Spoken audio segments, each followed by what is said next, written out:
Hello and welcome back to Silver, a Silver Screen Up podcast where we watch, discuss, and review sci-fi, cult superhero, and other stereotypically geeky film. I'm your co-host, Casey Jarms. And I'm your much less musically talented co-host, Riley Thorpe. Well, no, that was... Let's not call me musically talented. I can't fucking sing even slightly. Although I was in musicals throughout high school, just because it was a small school and I could kind of act, they had no one else to play Fester Adams as choice. Yeah, well, hey, you still got the part. Yeah, that was fun. I genuinely do like musicals. Hey, speaking of musicals, seamless segue. We watched a musical this week. Little Shop of Horrors, based on the play of the same name, which was a reboot of a movie from the 60s. This one came out in 1986, same year as Howard the Duck, which I just think in and of itself says a lot. Not in a bad way, in a very good way. Directed by Frank Oz, the voice of Miss Piggy and Yoda, among other things. Yeah, lots of things, yeah, he voiced Miss Piggy and Yoda. This is Frank Oz. He was like number 2 man at the Jim Henson Company. He directed this and Dark Crystal and all the Muppets movies. Played Cookie Monster and Grover. Give the dude some credit. I do. He did a movie with Marlon Brando, Edward Norton, and Robert De Niro. And there was a scene in particular where Brando and Frank Oz had a scene together, but Marlon Brando, being the piece of shit he was, he refused to act in the same room as Frank Oz because, quote, every time he spoke, all I heard was that fucking pig. Yes, that's why Marlon Brando didn't want to do his job. Because of artistic integrity, not because he was famously lazy and never wanted to do jack shit. And just in general is probably burning in hell right now. I mean, yeah, but don't say it. Okay. Yeah, you're right. We're off topic. We 0 to 60 every goddamn episode on getting off topic. We're talking about Little Shop of Horrors. It stars Rick Moranis, Ellen Greene, Vincent Gardenia. It's a musical. It's a horror comedy. Yes, this film works at its best when it is just humorously awful. Yeah. This film is just spectacular dark comedy, which is probably why it's such a beloved film. And actually, you know what? How are we going to get into this? Because this is a musical, and neither of us know jack shit about music. Are we just going to ignore it? Or try and review how good the songs are? How are we going to do this? That is a very good question. I mean, to be perfectly honest with you, there's so many musical numbers in this that it's like... 13, exactly. I will say, this movie did have a bit of an interesting production history. It had a budget of $25 million, which, from what I've read, was the highest budgeted Warner Brothers Media movie up to that point, which is interesting. It's PG-13, and I get that it's 80s ratings, but I just think it's funny that this, of all things, has a higher rating than Howard the Duck with, however many duck titties were in that movie. At one point, they had Steven Spielberg attached as producer and Martin Scorsese considered to direct. And then they go from that to Miss Piggy. Again, don't clown on Frank Oz. This film, it required puppetry, and there is some damn good puppetry in it. Yes, it's a lot like how Andy Serkis is directing the next Venom film. He is an actor and a director, but as an actor, he predominantly works a lot in motion capture work. And Venom Let There Be Carnage has a lot of motion capture work. So it makes sense having someone who is experienced in mocap working on a film with a lot of mocap. In the case of this film, it makes sense that a guy who works a lot with puppets makes a movie about a puppet. It does make sense. I'm not giving him shit for it. I just think the novelty is funny. They go from Oscar-winning filmmakers to Yoda. Not saying that's anything bad. The dude is Miss Piggy, second in command at the Jim Henson Company. Yoda, the dude is iconic. I'm not discrediting him whatsoever. I'm just saying, Scorsese to Yoda. let's just get into it. The film, it opens up with some Star Wars-ass narration about how an innocent thing, like, destroyed the world. And then we get our opening number, which is kind of pointless because it doesn't really say anything, that is sung by our, like, Greek chorus girls who kind of exist. Like, they interact with the cast a few times, but like the Greek chorus, they're mostly just their backup singing. But the point is, about 5 minutes into the film, where nothing really happened. This film, it's good once it gets going. It takes a bit of time to get going. Yeah. We are introduced to this flower shop. There's this old grumpy man who owns it. There's Rick Moranis' character, the clerk, who is very much Rick Moranis. And if you've ever seen a movie with Rick Moranis, you understand what I mean when I say that. Yeah. And also, there's his very, very attractive co-worker, Audrey. Wow, what a pretty lady. Oh my god, oh god, my ears, they're bleeding. Never, oh god, stop talking. Yeah, Rick Moranis plays the exact same character in every movie, but, you know, if it ain't broke, don't fix it. That shouldn't apply to that, but, you know, yeah, she has this very cartoony, high-pitched voice. It's very annoying. It's very grating, but I think it works for the context of this film. Like, this movie is basically a giant live-action cartoon. Yeah, this movie, it's wacky, and yeah. It works. Yeah. Especially one certain character who I can't wait to talk about. Oh my god, yes. I'm pretty sure I know who you're talking about. Funny thing about it is Ellen Greene, who plays Audrey, she's the only actor in this movie that was also an actor in the stage production. Oh. Yeah, and now she's playing Audrey in the film. And she wears very tight, revealing clothing and has a very, very high-pitched, annoying voice. And she's in a very abusive relationship with a man that she refers to as a semi-sadist. Well, I don't know what that semi is. This is not even BDSM. That, like, generally contains consent. He abuses her because it turns him on. Exactly. Like, that is full-blown sadism right there. Yeah. But just saying. Just saying. Anyway, we'll get into him a bit later. So, the gang, they sing about how they live in a rundown neighborhood, which is a pretty good song. Overall, I'm not a music guy. My opinion is kind of meaningless on this, but I like the soundtrack to this. Yeah. I don't think there's anything that's, like, super outstanding, but overall, it just has these fun da-da-da-da-da-da-da-da, like, upbeat songs, and often the lyrics in them are hilariously dark. Yeah. Like, all the songs are pretty catchy. The one in particular, the three women, Crystal, Renette, and, what's it, Chiffin, I believe? Yeah.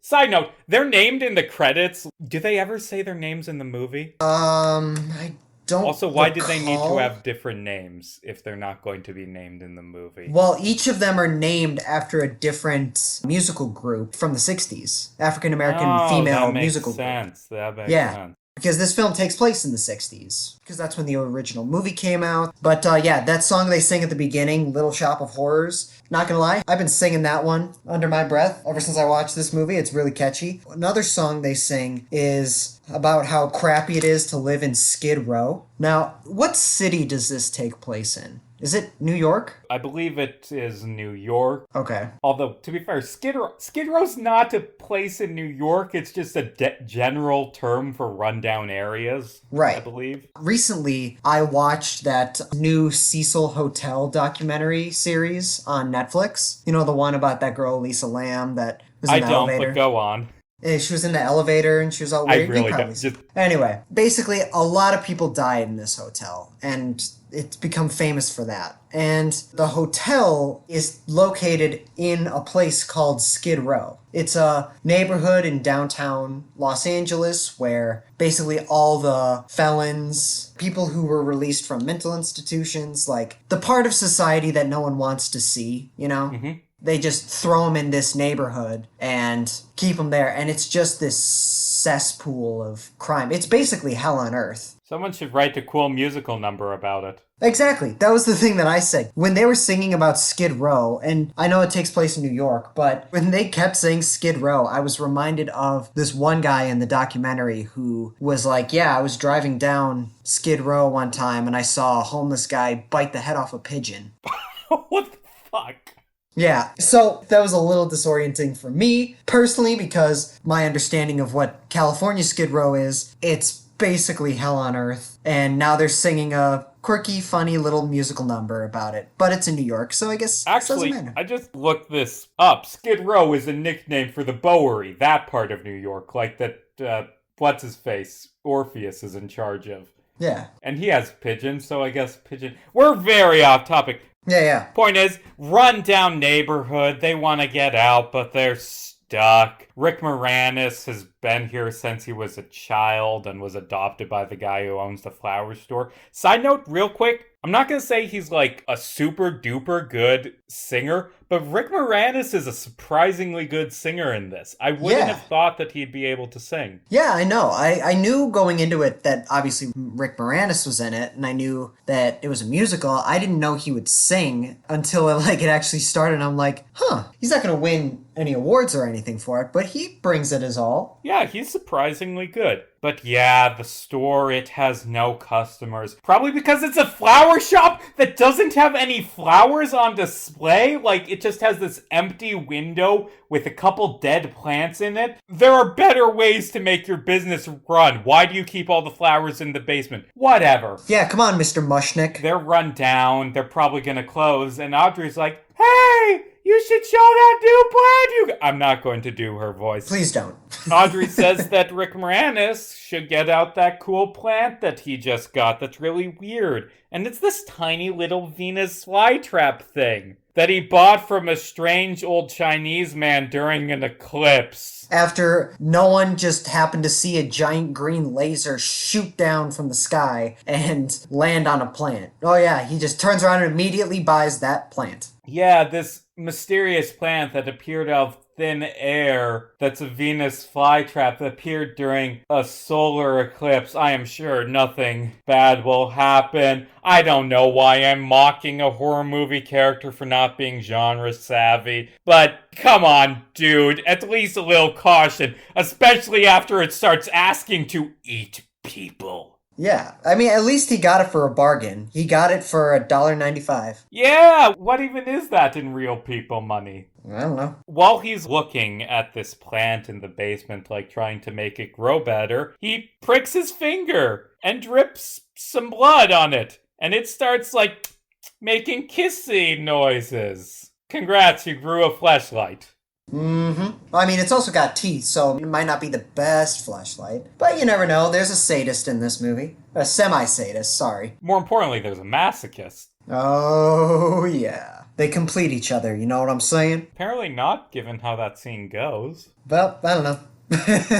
You win some, you lose some. The plant just miraculously starts attracting huge crowds of people. A man, I believe, played by Christopher Guest. Yeah, Christopher Guest. Yeah, it was Christopher Guest. There are a few scenes in this movie where just for one scene they get like these really good comedy actors, and all of them kill it. It's great. Christopher Guest from This Is Spinal Tap, The Princess Bride, Night at the Museum 2. I don't know, I'm looking at his IMDb page right now. And he does a great job as this customer who he just sees this plant. By the way, the Weird Venus flytrap, he names it Audrey too because he has a crush on Audrey. Yeah. He comes in, wow, what a nice plant you have. I would like to purchase 50 roses, please. Actually, I shall purchase 100 roses. I am a robot man and am just weirdly amusing. Yeah, a lot of people from the streets just start crowding around to see this one plant. And to buy plants. And around that same time, Seymour, played by Moranis, finds out that Audrey 2 is semi-sentient and wants to drink his blood. He,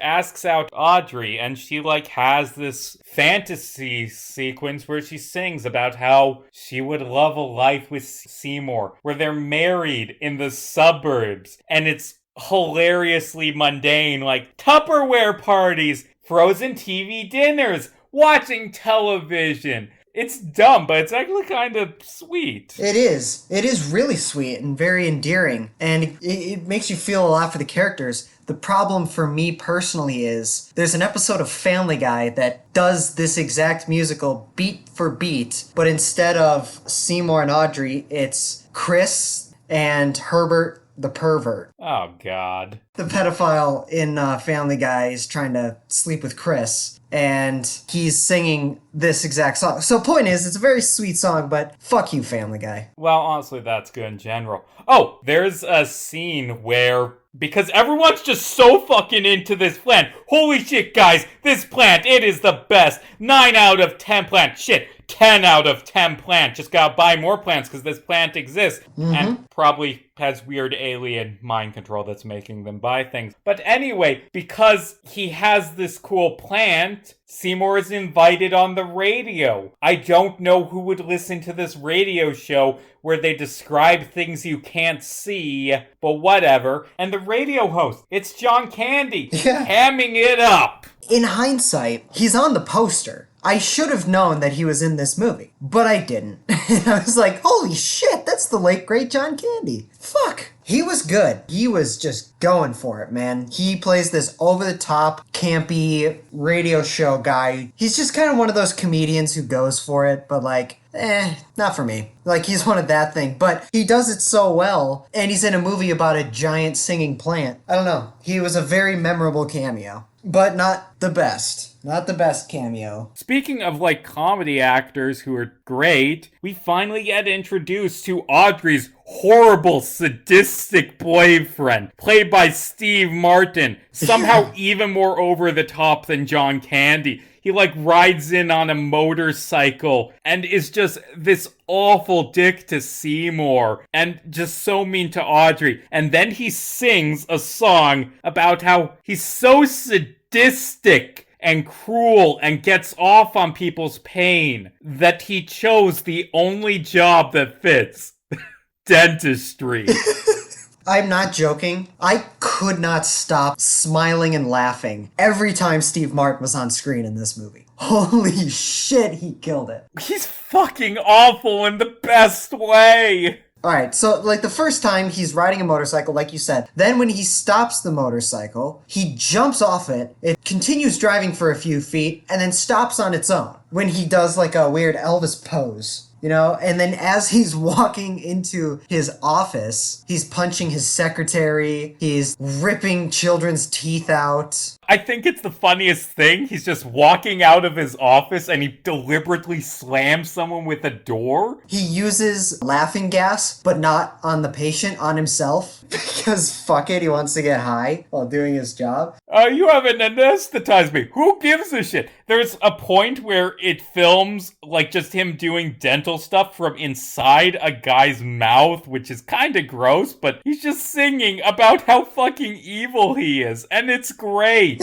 And look, no judging whatever you're into, but like, this guy's evil. Yes! That's not judging! Like, consent big thing and sadomasochism. Don't torture your child patients for your kinks. That's not a hot take, Riley. You right. So, Aubrey 2, our adorable little mind control plant, after being given apparently so much fucking blood considering how big it gets, it wants something more. Also, it can talk now. It's played by Levi Stubbs, who is a famous Motown singer from what I've read, and he has this deep, like, sing-song voice that I love. And the puppetry for Audrey 2 is so good. Yeah. The fact that they managed to, I guess lip sync is the word for it. They have this giant puppet Venus flytrap, and they managed to have it sing along to Levi Stubbs' singing and look convincing. This film is a technical marvel. Yeah, which is funny. I've said many times, came out the same year as Howard the Duck. The reason why I bring it up is because this movie has amazing puppeteering, whereas Howard the Duck had terrible puppeteering, and that was a George Lucas movie. But, you know, whatever. We're not talking about that anymore. Have we ruined you by making you watch Howard the Duck so now you can only compare films in regards to Howard the Duck?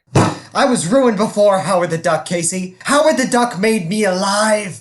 But anyway, you got this talking Venus flytrap that wants to eat human flesh. And the girl you're in love with is in an abusive relationship with Steve Martin. Yeah, they do a really good job of two things in these scenes back to back. Because that was the scene where Seymour meets Oren, Audrey's boyfriend. They do just a really great job of making him this cartoonishly vile and realistically vile guy. I often find that a lot of like comedy movies and shows can often have some of the most despicable villains. Like, I always thought, like, if you watch Parks and Rec, Casey? Yeah. Yeah. I always thought the villains in Parks and Rec were, like, some of the most despicable human beings ever. Oh god, I love Henry Winkler's character in that show. How he's like this evil, megalomaniacal villain who tries to ruin Tom's life. But also, he's a pregnancy doctor. I forget the word for it. So it's like, I will end you. Hangs up phone.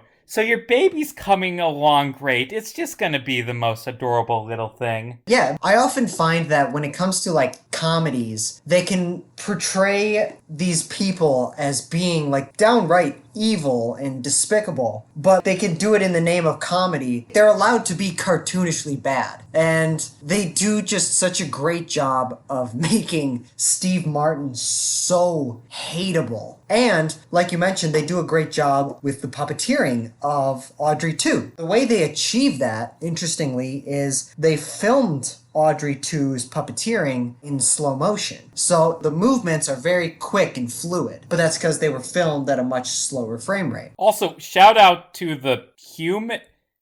That's a weird way to phrase it, but shout out to the human actors because, I mean, if they're filming the puppet in slow motion, that means that the human actors are doing their performances when they're on screen with it also in slow motion. The largest puppet used for filming of this movie, Audrey 2, guess how many technicians it required to operate? I mean, it's not a fair thing to answer because I have the Wikipedia page for this open and I can see like 20 names in a row behind Audrey 2 was performed by. 60. What? 60 people? Yeah.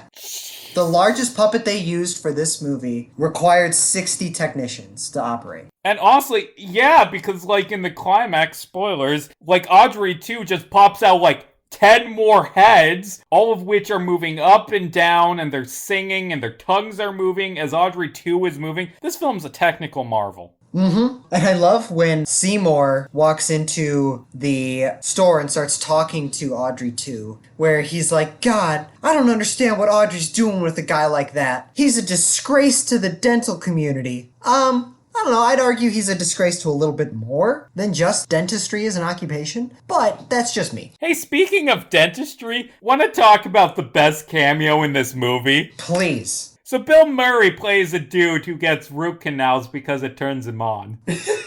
You realize this is the second movie in what, a month that we've done on this show that I legitimately had no clue Bill Murray was in. This and Space Jam.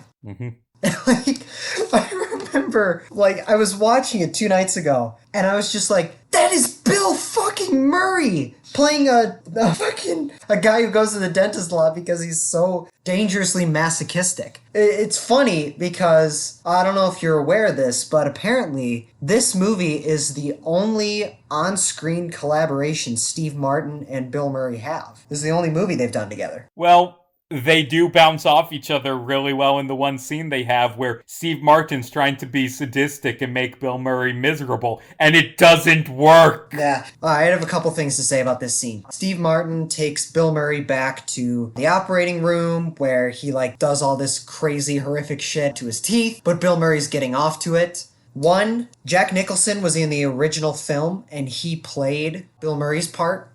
All the moans and screams that Bill Murray is giving in that scene, that's all improv. All of the tools that Steve Martin's character used, at one point, like, he pulls out his drawer, and there's, like, all this shiny chrome torture equipment. Do you remember that shot? Yeah. If you look closely, those tools are the exact same ones that the Penguin pulled out in Batman Returns. Okay. Yeah. And you stole my Jack Nicholson fact. I was going to be like, you won't believe who played Bill Murray in the original. Oh, who? Jack Nicholson!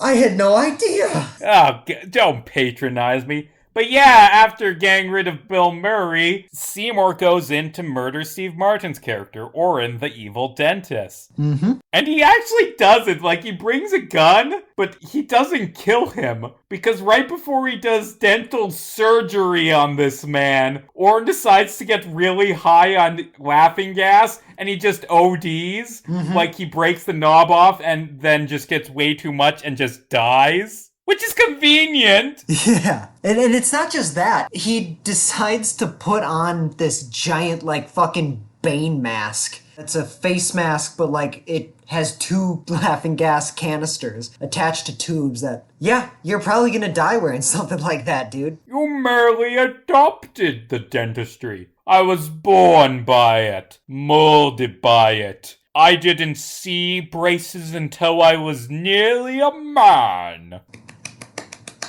Because Bane. That's me clapping. I'm clapping. But yeah, got a corpse now. Drag it back home, chop it up with an axe, feed it to your plant because you're an idiot. Like, seriously, the plant wants human flesh. Kill it now. I don't give a shit. Oh, it's gonna help you make money and get the girl. No, you're gonna die. It's gonna eat you. Have you ever seen any movie ever, Rick? Or Seymour, I guess. Kill it with fire. That's my motto. Yes, it's super effective. Use the fire. But yeah, he cuts up Orin with an axe. His boss sees him. Maybe that's gonna come back. Maybe, I don't know. Audrey and Seymour, now that Orin's dead, get together. They have a nice duet called Suddenly Seymour. Na-na-na-na-na. That was another really good one. Yeah. And everything is good now. Mm-hmm. Perfect. I mean, they still have a giant alien carnivorous plant in their office space that is, demanding human flesh, but Some things are good now. After that, Seymour, who apparently has been sleeping in the basement all this time. Yeah, he lives there. Yeah, he's confronted by his boss saying that the night before, he witnessed him cutting up Orin's body. And instead of going to the police right away, his boss decided to wait it out a day and then confront him himself with a gun. And was like, yeah, we're going to the police now. And on their way out, their boss stops him saying, hey, listen, I've decided I'm not going to take you to prison. I'm just going to let you leave and hide out for the next, 20, 30 years while I reap all the rewards of this plant. Because he knows something else is going on with it as well. But while he's talking, Seymour distracts him while Audrey 2 opens its mouth behind the boss and eats Seymour's adopted dad / boss / guy who held a gun to him. Well, let's be honest. I wouldn't lose too much sleep over killing Steve Martin. No, not at all. Let me rephrase that. It's killing Steve Martin's character. Steve Martin, the actor's a pretty cool dude. Yeah. But you kind of just killed your father figure to keep him from taking you to the cops / stealing the magic plant for himself. That's kind of shitty, Seymour. Mm-hmm. What can I say? I mean, there's Seymour, and then there's Walter White, there's just descents into villainy. This is the best adaptation of Breaking Bad I've ever seen. It's so good. It came out 20 years before Breaking Bad. It's crazy. This is the scene where Seymour becomes Heisenberg. Yeah, he gets a van, gets a sidekick. Yeah, but no, Seymour decides, yeah, fuck this. That plant's evil. It's just gonna keep eating and killing. He grabs the money he got from all of the fame and TV appearances. He proposes with Audrey and says, hey, let's leave tomorrow and just let the plant starve and not kill anyone. Mm-hmm. And then Jim Belushi shows up and says, hey, I want to make a bunch of your plants. No! Okay, bye. I'm gonna go back and, go do Blues Brothers, I guess. Seymour is confronted by a lot of television people about producing a gardening show because... God damn, this plant is just amazing. It's a fucking cool plan. It's so good. Seymour tries skipping town, but before he can, Audrey 2 convinces him to get him some more fresh meat. And while Seymour is doing that, Audrey 2 learns that it can move on its own and apparently dial and talk on the telephone, which it does, and calls Audrey, who has been living across the street with a giant window facing the shop this entire time. She runs over to confront the giant plant that is now talking to her, and she has the most sense of anybody in this movie, surprisingly, because she was like, you know what, I'm gonna get the fuck out of here. I'm gonna leave right now. But nope, he starts eating her. Just before she's eaten alive, Seymour rushes in and saves her, and then they run to the back of the store, and that's when they're confronted by Jim Belushi, who's pitching an idea for them to, like, take seeds from the plant and sell them to the global population so that everybody will have a version of that plant. Audrey 2 reveals, I'm an alien who wants to destroy the world. That's its plan! Seymour goes in to destroy Audrey 2, and it doesn't really go very well. The plant just fucks with him. Like, it steals its gun and, like, makes him do the cowboy, like, dance, partner, bang, bang, bang thing. It pulls down his pants at one point. It collapses the roof on him, but Seymour thankfully kills it by electrocuting it. And he marries Audrey. And happily ever after, they move to the suburbs. The Greek chorus is singing. Everything is good. And let's just pan down at the ground where I'm sure there is nothing bad. Uh-oh. Turns out there's a little Audrey 2 sapling just waiting right there in their garden. Yeah, it's got like a baby bonnet. Stomp on it! Stomp on it! Get the weed killer! Stop it immediately. Stop it. Kill with Yes! Destroy fire. it! You have to. But yeah, that's how this film ends. In the theatrical. In the version we watch. We watch the theatrical cut. Mm-hmm. This film, very famously, it has a director's cut with a completely different ending. It uses the ending from the play. The original ending they had for this movie, focus groups hated it. It involves Audrey 2 eating Seymour and Audrey, and then just growing big and destroying the world. Mm-hmm. And audiences thought it was too dark, and maybe they're right, because from what I've read, in adapting it, they made Seymour more sympathetic. You'll notice he didn't directly kill Orvin or Mushnick. Both of them were arguably accidents, although he could have probably done a lot more to save them. Yeah. So, like, you know, maybe it would have been too dark to end with him being brutally murdered. But on the other hand, that ending, which, by the way, from what I've read, it went on way too long, featured a bunch of really cool puppetry, which is a shame it got cut. I don't know. I've actually seen clips of what they were doing, and it's crazy to think that, because a lot of money went into filming those scenes. Like, there were giant puppets, giant kaiju, Audrey 2s, rampaging through the city, destroying bridges. It looked really convincing and it was very well done. It just... Test audiences said, no, we don't like it. And they had to make the dreaded phone call to the team and be like, hey, I know that's some of the greatest work we've done on this movie, and it's a lot of time, money, and effort, but they're cutting it, which sucks. In my opinion, I think this movie would have been much better off with that ending. Because I thought that the ending we got felt a little tacked on, a little rushed, really ambiguous for a movie that's just very in your face and obvious about so much. It ends so ambiguously and rather anticlimactically. I don't know, something big, dramatic, and twisted like that would have served it well. And also, the way I see it, that ending is a tribute to like those horror sci-fi B-movies of the 60s. The ending is just something crazy, apocalyptic. Yeah, it goes on too long. Yeah, it is really cheesy. But at the end of the day, that's what this movie is, you know? I think that this movie would have served better with that ending. Although, in this film's defense, I do like that we get some follow-up on the suburban life idea, and, you know, ambiguous, shit, it's not over. That isn't necessarily bad. No, not at all. I'm not saying that this ending is bad. I'm just saying, I think, me personally, I would have gotten a lot more out of this movie had they gone with the originally shot ending.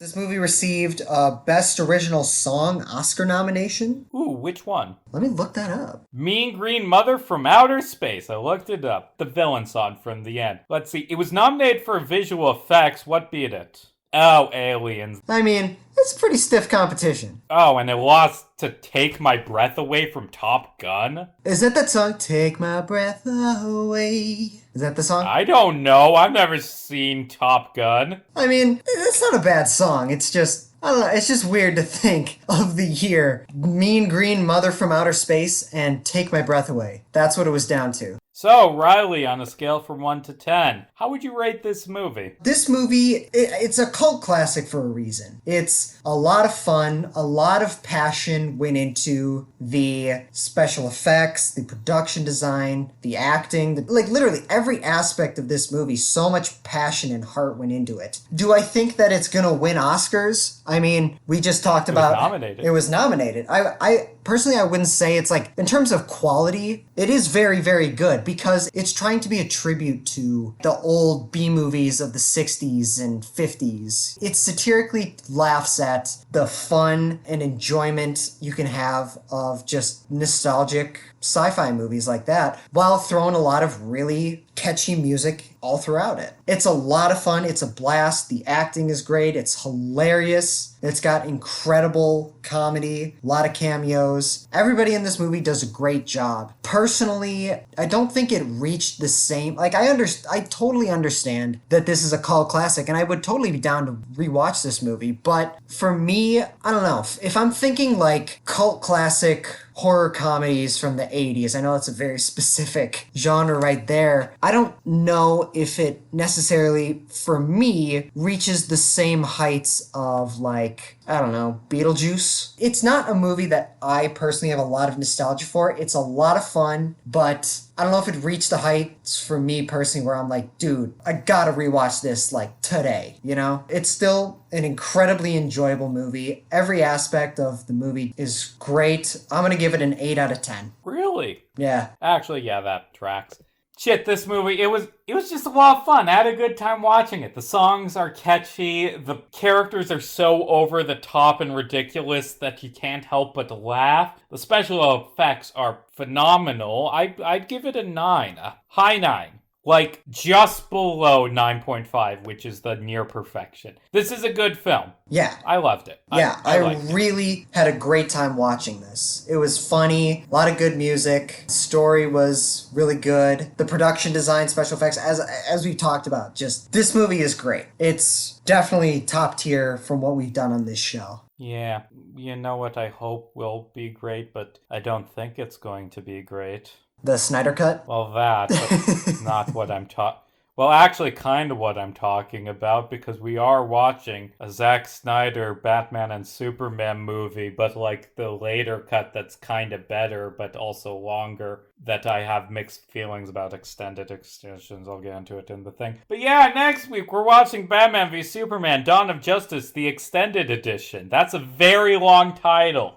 Yeah. And, I mean, I don't know. I watched Batman v Superman in theaters when it came out. I did not enjoy it, like, even slightly. I've heard the extended edition is better, but not great still, because it's still the same film. It just actually makes sense because they explain shit. I don't know. We'll watch it next week. Here's what it's been described to me as by someone. I've seen the theatrically released cut of it. Didn't like it at all, but I also didn't necessarily hate it. I don't know, we'll get into it. That was years ago, maybe my thoughts will change, but what's been described to me as, to quote my friend, roommate Michael, he said, you know the movie Ted with Seth MacFarlane, Mila Kunis, Mark Wahlberg? Yeah. That part where the hooker shit on the floor?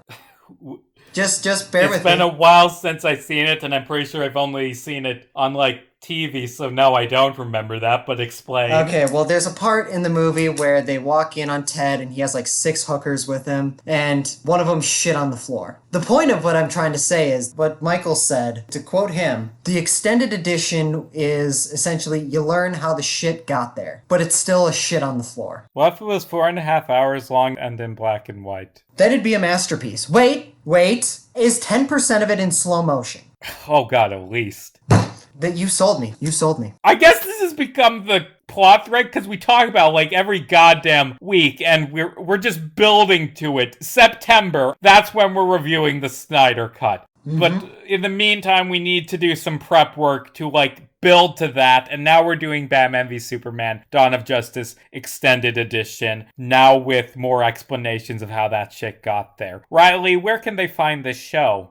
You can all find the show on Instagram, TikTok, Facebook, Twitter, and YouTube at Silver Age Silver Screen, where we post updates to the show and a lot of other content on there. You can find me on YouTube at Riley Thorpe, where you can check out all of my short films, some of which have gotten accepted into film festivals. Pretty happy about that. Good for you. And you can also find me on Instagram and TikTok at Riley James Thorpe. You can find me on Twitter at Jarmes Casey, JarmesCasey. You can find basically everything I've ever done at caseyjarmes.wordpress.com. You can find the latest indie game I made on there. It's called Dream Jump. I worked as the level designer on it. It's not out yet, but we record way in advance, so it will be out when this is out. Also, I've got like a video essay and like a bunch of things you can read. Check it out. We'll be back next week, assuming we don't get turned on by dentistry. Hopefully not. We'll be going back and talking more Zack Snyder superhero movies. Batman kills a lot in this one. Woohoo. Yeah, we'll have a lot to talk about next week. As always, I'm Casey Jarmes. And I'm Riley Thorpe. And hey, it's just a movie. Don't lose your head about it, especially not to a ladder.